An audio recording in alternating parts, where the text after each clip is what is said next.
Hello, and welcome to another Ancient Warfare Magazine podcast. I'm Angus Wallace. In this episode, we'll be looking at Volume 8, Issue 6, The Roman Conquest of Greece. Joining me to discuss the topic is Josho Browers, Lindsay Powell, Mary Dam, Mark McCaffrey, and Owen Rees. Perhaps we should start with a question from the Facebook page. Greece fell under Rome's rule in a relatively short period of time. Why did they feel the need to conquer Greece? Was it the result of Roman opportunism, conquer the Greeks and profit from the new provinces, or pragmatism, conquer the Greeks first to avoid potential rivals from doing it? I think it's sort of the Romans would argue that they had the pretext to go in because of the wars of Pyrrhus, and therefore they have an avenue to take revenge, as the Romans love to do, and justifications of future action. But I think that there was almost a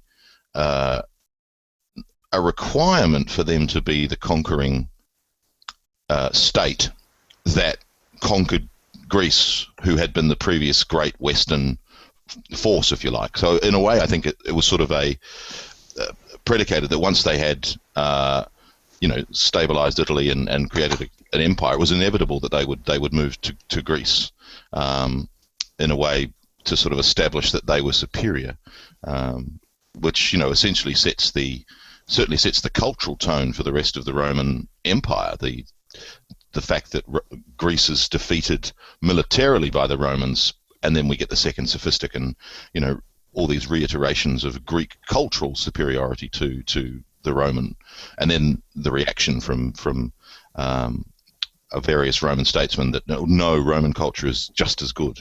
So I think in a way it was inevitable, and a way it was predicated by the previous contact with Greece, and therefore they had a pretext. But it's not exactly going into a period where Italy is hugely stable. I mean, it's coming straight off the back of especially the Second Punic War, where Italy is just sort of getting back on its feet after the occupation of Hannibal and whatnot, and immediately they're throwing themselves into Greece. It's more like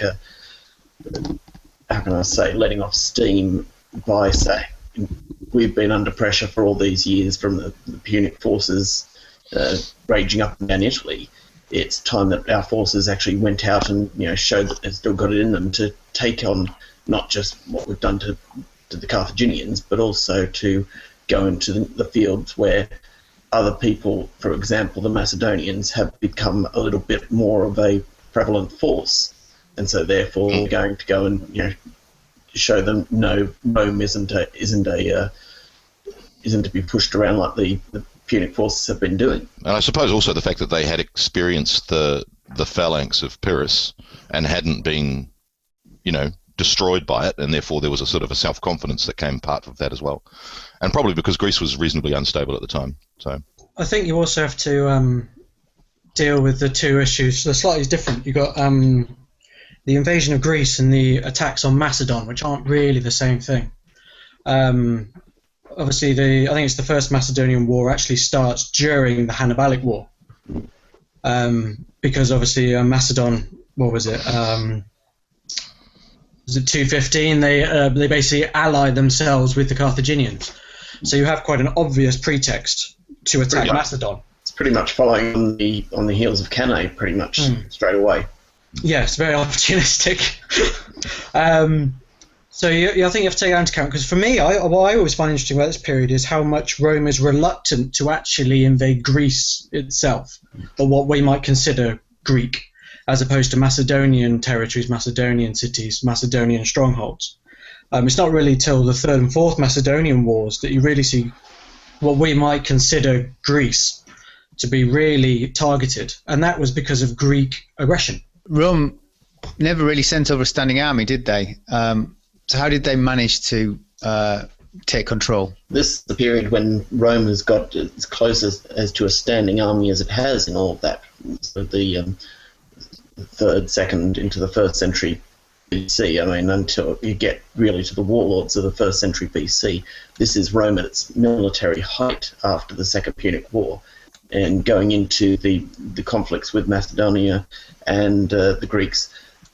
They've got an extension of what, up until that period, up until when Hannibal is having to be dealt with, they have to abide by the certain restrictions in terms of who they're recruiting and how long they're recruiting for. And during the war with Hannibal, certain measures go out the window, and so that sort of then gets elongated into the conflicts across the sea in Greece and Macedon. So you've got Rome really fighting at its zenith at this point. So Rome basically took Greece really piecemeal over, is it 50 years? It's a relatively short period of time, isn't it? Yeah, just 50, 60 years, yeah. So as she's sending small military forces over each time and taking it, how does she control what has been taken? Because the forces are once withdrawn. It was not garrisons during this period, was it? No, this is the difficulty with referring to it as an invasion. I find when you think of invasion, especially the Roman system, you think of an army coming in, taking control, setting up fortifications, consolidating areas, creating infrastructure, and it just didn't do that. The Romans didn't do that in Greece for a long time. They came in and sorted problems out, and really, it's I think it's Robin Waterfield who talks about it quite a lot in his book, where they come in, they cause mayhem, carnage. Generally, they're invited in, and then they create almost a diplomatic community that consolidates for them if they can. But this isn't an extension of empire. This is just almost securing a boundary, a border, in my opinion. Very, very Roman, and yet still 21st century kind of policies. Really. Yes, spheres of influence. Another listener from Facebook points out, do we have any examples of Greeks Romanizing to get an edge on their rivals, to win favour from the new upstart? I don't know, it's a bit of a dangerous term, Romanization, because of course the Romans famously Hellenized. So to say the Greeks were Romanizing is a bit of an iffy one. I suppose you could accuse Polybius of Romanizing.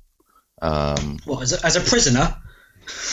Well, you could make that point. You could say that he Romanized, and certainly his justification of why he wrote his history to explain to a Greek readership how this Roman Empire had defeated them in such a short period of time. That certainly is a, that sort of thing. But I suppose that's, you get the Philhellenes and the Hellenizing from the Roman perspective. But I suppose it almost also in a way that, the whole stigma of Medizing from the Persian Wars is something that Greeks would be very, very wary of. It's a tricky. I think Polybius's reasons for writing, you could argue, are a Romanization of, a deliberate Romanization, and that whole Greek surprise that they'd been defeated, and a sort of an explanation of how that happens. And you get that later in Plutarch's writings, explaining why Rome is on a par with Greek culture. It's like, oh gosh, no, we can't say things like that. That's a very English way of looking at it. But can I just break in, actually? When you said that about Romanization of the Greek forces, it triggered something I've been reading this afternoon, going through one of the books here I've been perusing. Just one image, and it's off a stele from Lebanon. Trying to find the date of it here. But it's basically of two Seleucid soldiers basically taking weapons that are looking not really Hellenistic in any way, but are more like approaching a Republican scutum, and some sort of something approaching a Roman sword. It's difficult to really categorize it in terms of the basic illustration I've got in front of me, but something like a gladius of that Republican era. Because they had more or less those auxiliary type shields, but I have no idea if that's Roman influence. I would be hesitant to say that. It'd be very, very early for the Romans to be influencing that far east, really, though. Yeah. Well, there's also some influence coming down from tribes coming down through Gaul at that time and whatnot, and some of the allies that are being employed by Hellenistic armies and whatnot. So perhaps it's sort of come via sort of the north rather than from direct interaction with the Romans. I think, mind you, it also could be a reaction. When the Phalanx and the Legion first come into contact, and the Legion is successful, that could almost be, let's adopt this, these strangely, scutumed soldiers, and we'll do our own version of it. That's a very, that happens during the Hellenistic period as well too. Well, should we move on to the Legion versus the Phalanx? Do we have to? Yeah, I'll say that. It's probably very all ground, but it's one of those popular topics. You could probably do something every week on it and still have huge amounts of people arguing, because it kind of seems a cut and shut argument. Is that the phrase? Cut and shut? Well, it seems like a cut and dried argument. Because the two big examples that they have is Pydna and Kineskephali, of course, which both ended in a Roman victory, but they're not very typical, I would say, especially Kineskephali, of course, which where both armies were basically disorganized, and it starts off with a skirmish and didn't catch either army on their best, basically. And there's also the issue there. Sorry? There's a lot of toing and froing in that battle. It's not a clear, superiority of weapons or superiority of tactics, really. In either case, it's a lot of reactionary decisions. It's the same at Thermopylae as well. I think I read somewhere that there was also a cultural misunderstanding that when a phalangite was surrendering, they actually raised their spear, and that the Romans didn't actually understand that, and so stabbed a lot of people who were in fact surrendering. But I can't remember where I read that. But Livius, isn't it? It was in the magazine. Yeah. Oh, there you go. I think I read it before that. If it's not quite as clear cut, possibly, is one formation dominant over the other? Would the Legion always? Would it have inevitably won out? Yeah, if you're saying the legionary versus the phalanx, on the one hand, you're taking the two main parts of the army. You're not taking into consideration what else is in the army at the time. I mean, in terms of Macedonian and Hellenistic armies at that period, they have sort of declined from the Alexander model of where a phalanx is, if you like, the anvil. Which will be used, but is very heavily dependent upon how you use your cavalry and how you use the lighter troops and whatnot. On the other hand, the legionary is, at this point in time, when they do come into conflict with the Hellenistic army style, they are making a transition themselves. They've got some better cavalry with them at that time, compared to previously in the Roman army. I think both of those armies are in transition, and it's very difficult to really say, they're not really stable formations at that time in history. Could there be an argument that actually the question is not about the Legion and the Phalanx, it's more about whatever's on the wings, allowing the sides to move, and they're the key component? That would be my inference. Yeah, I would agree with that also. It depends to a large degree the overall makeup of the army. If you look at Alexander's army, that's a real combined arms system where you have the core infantry, you have the skirmishers, and you have the cavalry. They all work together with, of course, also if you want to add leadership skills to that with Alexander, leading by example, basically. You don't really have that with the later Hellenistic armies, where it sort of disintegrates and there isn't as much of a tight coordination, it seems, between the different elements. So if they run into something with the Roman army of that period, which is, as they say, more articulate in the sense that it's more flexible, the units are more flexible than with the Macedonian system, which was more strict because it relies more on, say, at least as I see it, the synergy between different types of units, whereas the Roman army, the different units are more autonomous, as it were. If the system isn't a well-oiled machine, it tends to grind to a halt, I would say, and then the Romans would win by default. That was sort of more or less my interpretation of the... I think also the fact that the phalanx has stagnated over 150 years of fighting other phalanxes, that when the Alexandrian Empire breaks up, they all have phalanxes, and all they do is have an arms race to basically find who can have the biggest phalanx with the most elephants. And then you get weird experiments in I've got Cythe chariots and I've got chariots and stuff, but they fight their own style of army.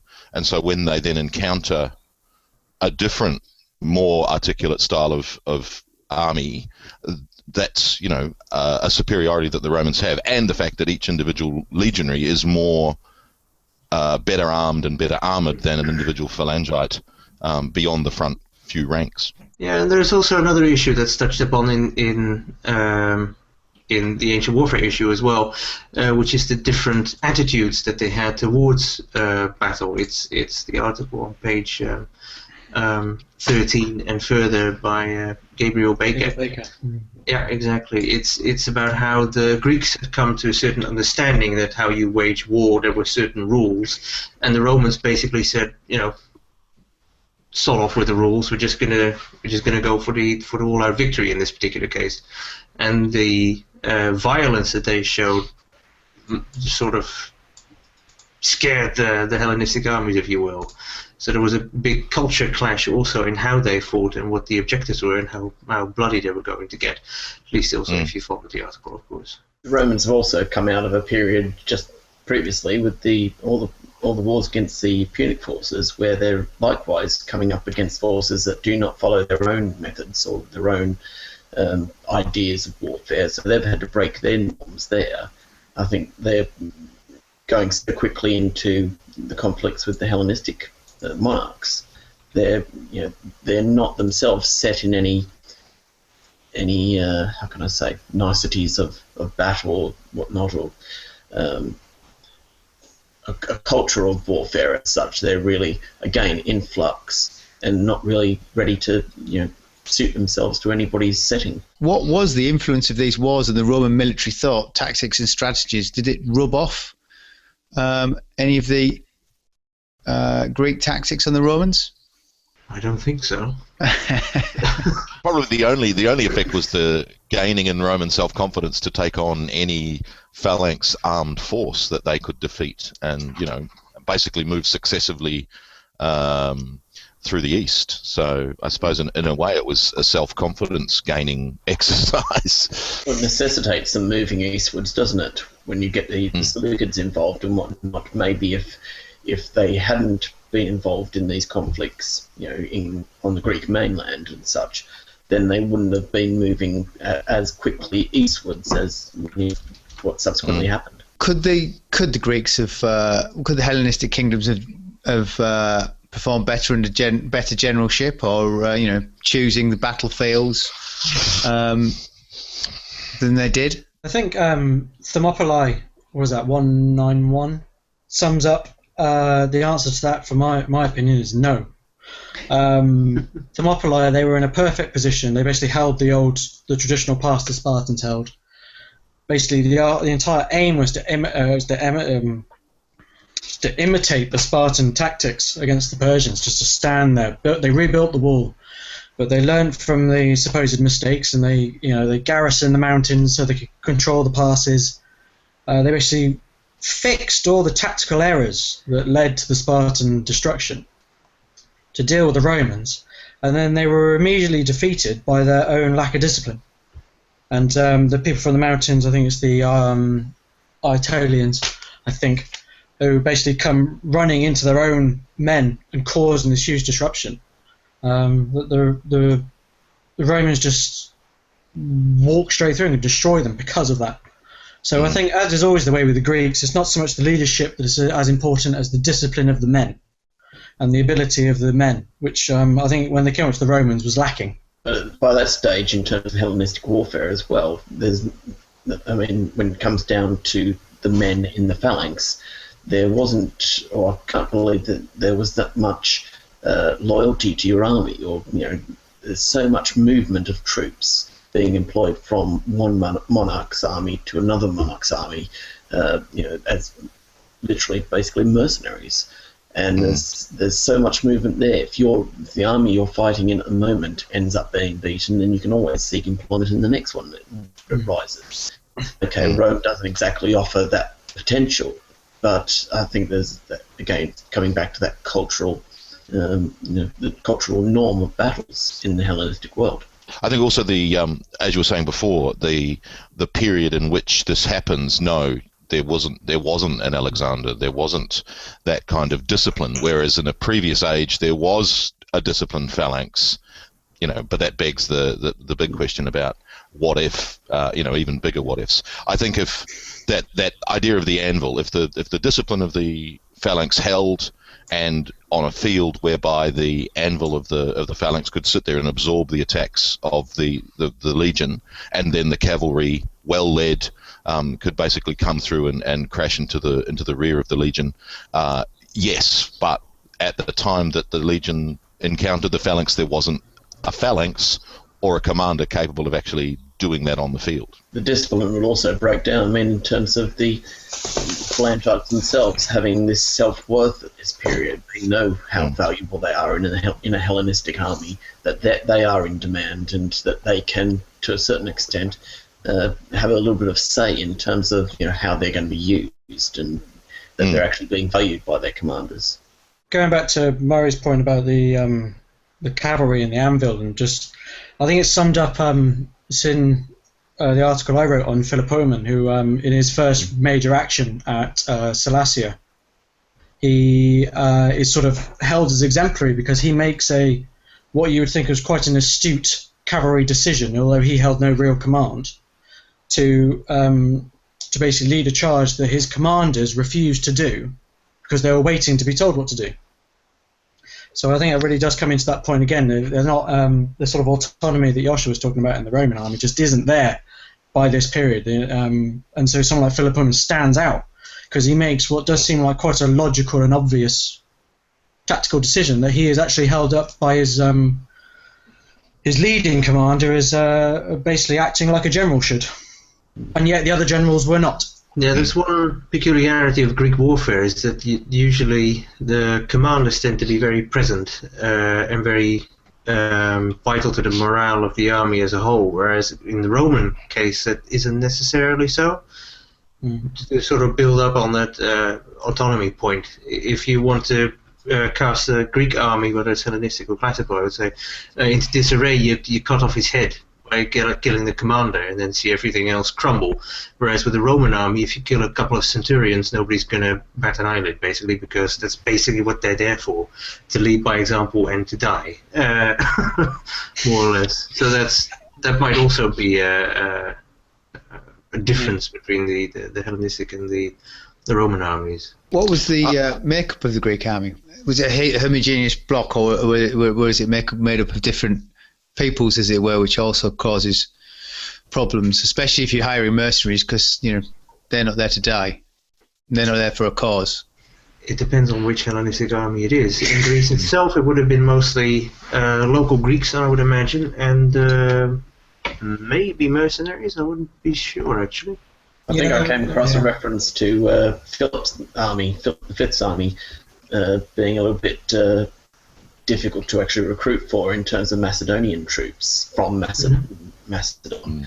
And that, by this stage, you've got what can class as Macedonian troops floating all around the Aegean and further afield and whatnot being brought in, but then a substantial number of troops being mentioned in terms of the Thracians, the Illyrians, and Greek mercenaries still. As you said, being a phalangite is a commodity, and you can trade yourself. So you just sort of go around the traps of Hellenistic armies. So a final Facebook question was: what about the Hellenistic cavalry and the elephants and the chariots and the Asian elements? Could they have been secret war-winning weapons? Elephants they'd already worked how to deal with in Hannibal's army. Cythe chariots were nullified in the classical Greek army. They knew how to deal with them then. When they first appeared with them, they never had a great impact other than a psychological one, and with a bit of discipline and a bit of just a steady morale, you could deal with these problems very easily, and they were dealt with very easily. Cavalry, not so much. No, cavalry is more problematic, but elephants and Cythe chariots, they were like fads that refused to die at some point, and just the prestige of adding loads of elephants to your army and making sure that they went into battle, and it must have been very impressive. But the effectiveness, I can't really think of any battle that was where they said, "Yeah, thank the gods we had elephants, otherwise we would have lost." Yep. So the same with Cythe Chariots. The cavalry, of course, were useful. It depends on how they were employed, of course. The Romans make good use out of the elephants at one stage at Cainus in terms of charging up the hill at one stage when they seem to have lost most of their infantry and whatnot, or seemingly be going that way. But I mean, that's just one swing of the battle. It's interesting how the idea of the Cythe Chariot comes back. You know, there's people suggesting that Cythe Chariots are the answer in the 4th century AD. This sort of, terror weapon. I know, Cythe Chariots, they'll work. And so that's that very strange kind of longevity of an idea which never worked except on a psychological basis, but practically never won anything. Good for parades, really scary looking stuff, but actually did nothing. There's an argument, it's not necessarily one I buy into completely, but there is an argument that the Cythe Chariot was almost specifically designed to deal with the hoplite phalanx. And if that is true, well, like I say, it's not perfect, but if it is true, you just have to look at their use in the Battle of Canaxa. I mean, we're classical period now, but in 401 you have the 200 Cythe Chariots charge into the army of Cyrus, of which 10,000 are famously Greek. And out of all the Greek army, one person is hit because he freezes in fear and stays still. But he does not die. He gets basically a scratch, a minor wound, and that's it. That's how effective Cythe Chariots are at what they may arguably have been designed to deal with. Don't tell the producers of Gladiator. I was going to say. Yeah. How did the cavalry arms compare between the Greeks and the Romans? Well, you've got to give the Greeks something, haven't you? I mean, give them the cavalry. We must have, cavalry was a bit better. Being the decisive arm of Alexander wins his battles by cavalry actions, but they needed to be commanded from the front by an Alexander or someone who's willing to charge across the field. He's also got a good variety of cavalry. He doesn't just go in with one standard cavalry. True. But I think that if your cavalry isn't well led or well managed, you're not going to do great things with a great force unless you make good decisions. It is one of those sort of what-if moments where if you look at the elephants and the Cythe Chariots and you think these elements of what we think of as Asian warfare, they took on. And they never took on horse archers, who are the bane of Roman warfare for quite a while. It just seems to be one of the great weaknesses of the...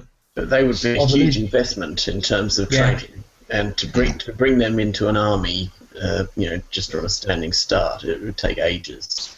I think you have to do what Alexander did and actually adopt them into your army from their existing forces and whatnot.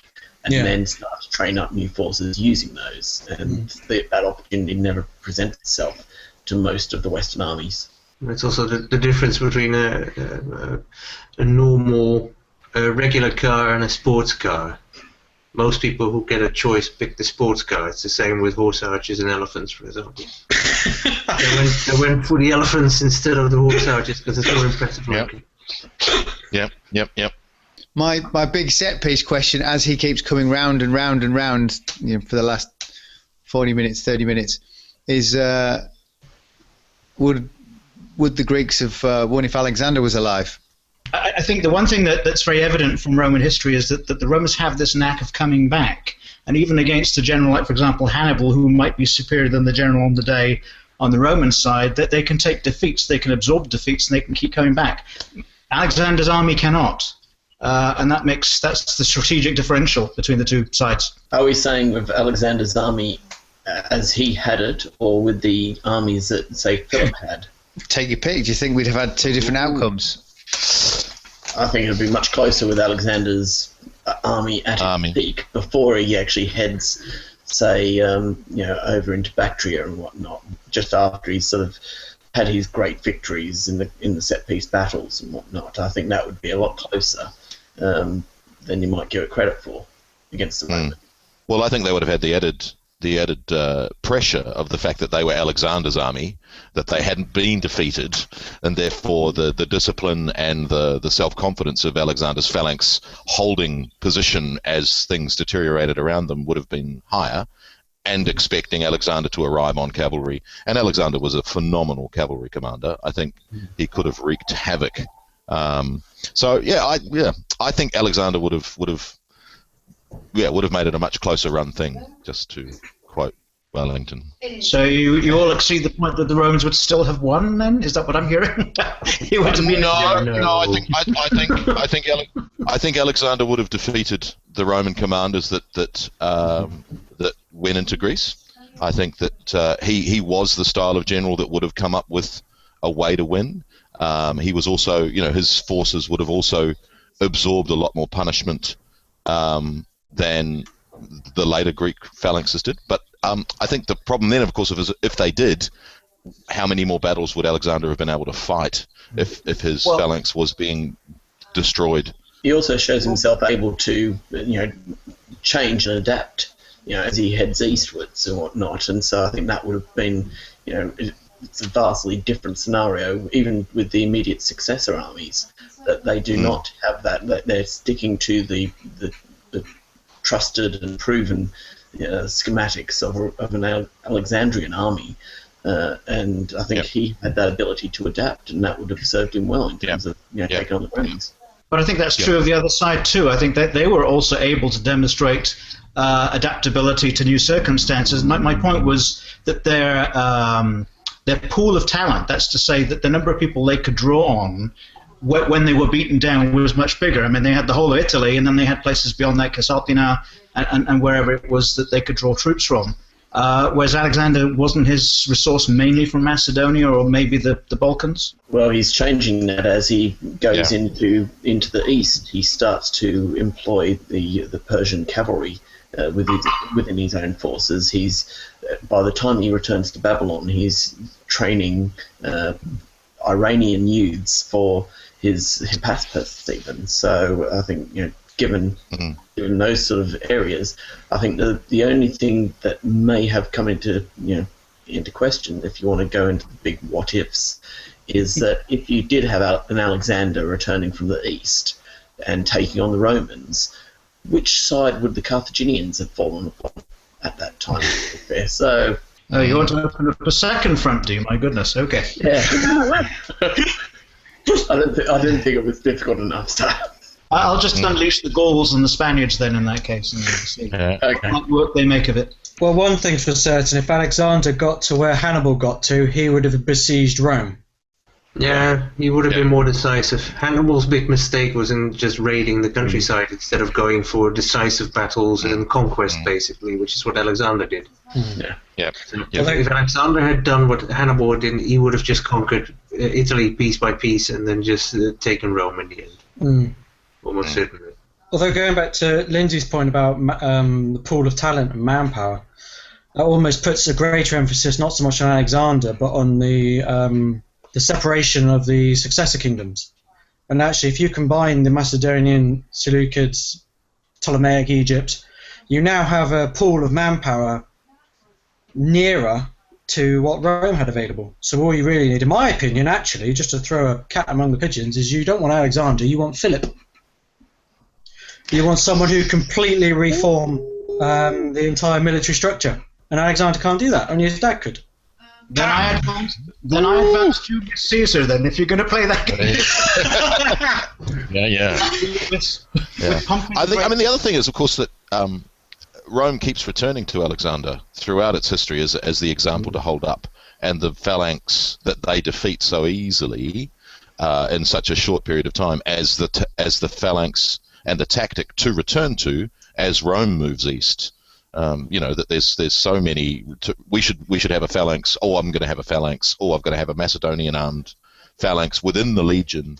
But the battle that we're referring to, though, wasn't this where you had the three-part Roman army, the Triarii, the Hastati, and so on and so on? I wonder what it would have been like, however, if they had early Imperial army, which was the cohort and the centuria and all the rest, whether that would have made a difference. Because that style of fighting was different. Well, I was thinking, for example, we're looking whether, in fact, was it that the Greeks and the Romans would defeat each other, and we have that one instance where the Romans did defeat the Greeks, which was the one that was at Pydna, right, which tipped the balance and so on. But that was the old Republican style of army, not the Imperial army that we tend to know very well. And I'm just wondering whether the fact that it was broken into those three component pieces was itself part of the secret that they could actually overcome the Phalanx, as opposed to the other style of army, which was pretty much more uniform, that the fighting unit now was not the maniple, but it was another cohort, etc., etc. I think it's fair to assume that as Roman history progresses, they could more and more easily defeat the Greeks. Again, it goes back. If you had a Philip or an Alexander, they would have learned, adapted, overcome. They also would have, if they had held their own in their own homeland, they would have invaded Italy. And then you would have had the same scenario as Hannibal. If they defeated a Roman land army, they would have then besieged Rome. We know that Alexander was a good besieger of cities. So that all, I don't know. I think that it depends. It depends on whether you think the individuals within an army are more important than the man commanding them, or what that X factor of a commander can do.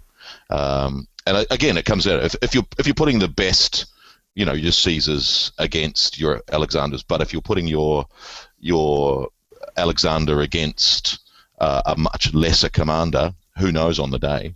Perhaps it's not the lack of commander that pulls people together. It's not necessarily, Philip or Alexander. They're somebody who galvanized people to work together. Was that the problem? Rome was fighting as one big piece. It wasn't taking. It was taking out Greece over a period of time in detail, wasn't it? Was part of the problem for the Greeks. Yeah, I mean, we obviously have been focusing a lot on just the Greeks and the Macedonians, and you sort of forget that the Greeks had it's the classic line, there is no ancient Greece. It's a sort of a figment of modern imaginations. But even just sort of simply, without going into that, you've got the Aetolian League, you've got the Achaean League, and you've got the Spartans who turn up more than once with different tyrants pushing their own agendas. Greece itself was just not unified even within these leagues. Whenever they do unify in these particular leagues, they can deal with each other, but whether or not they would have really been able to band together to deal with Rome on their own, I don't know. But if they could have really consolidated with Macedon before it was properly defeated.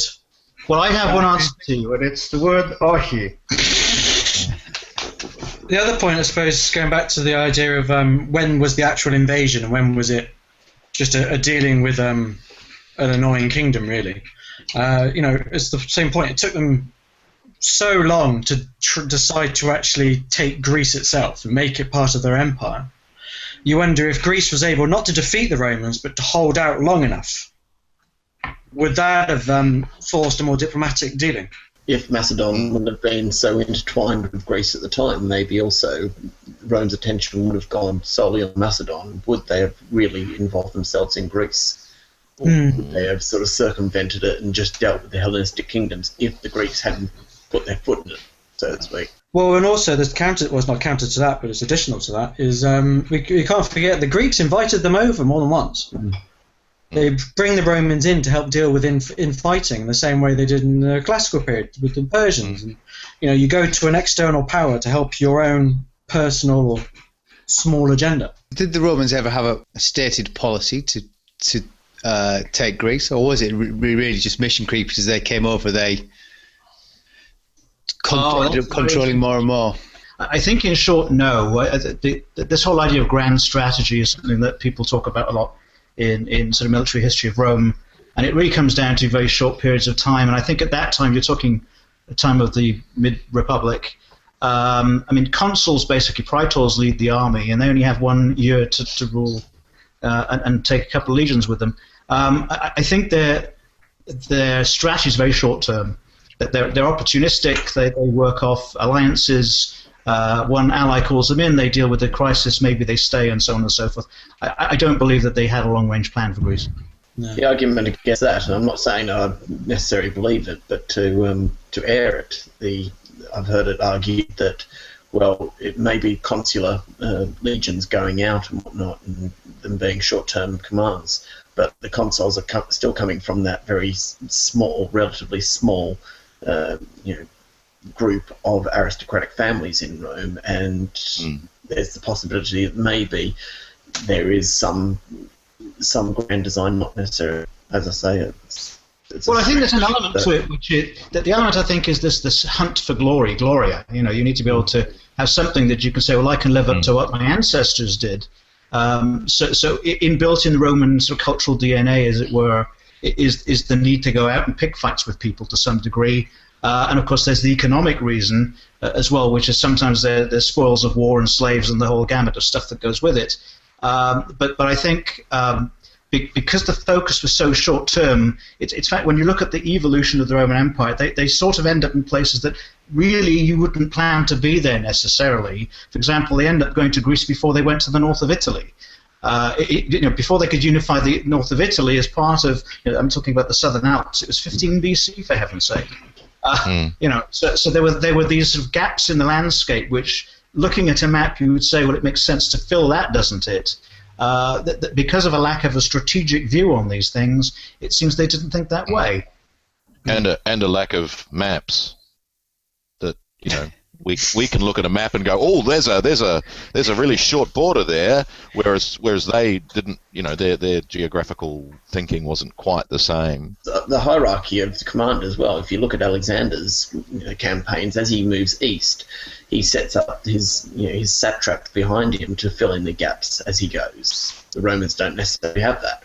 Yeah, well, I think that's again something about Alexander is, oh, that's a system that works. I'll adopt it. You're now loyal to me. Whereas the Roman system slightly different, and the Athenian, you must be a democracy now. It's like, well, whereas Alexander's far more adaptable.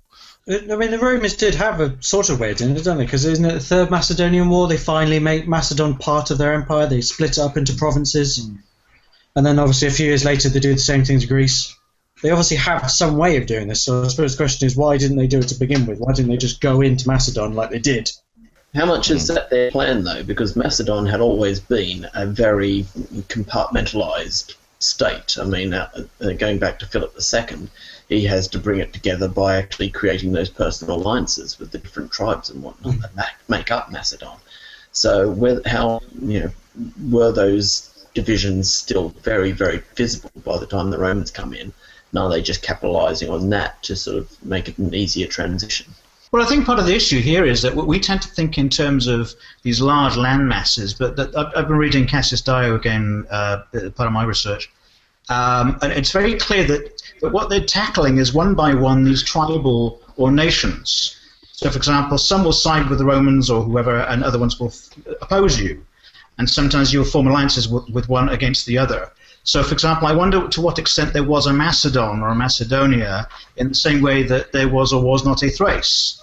So what you often find is that there are rifts within the land that we give this label to, and the Romans are very adept at giving labels to areas which the people themselves don't necessarily adopt. So, for example, Illyricum is a case in point. The Western Balkans, the Romans labeled Illyricum. That's not how the people living in Illyricum thought of it.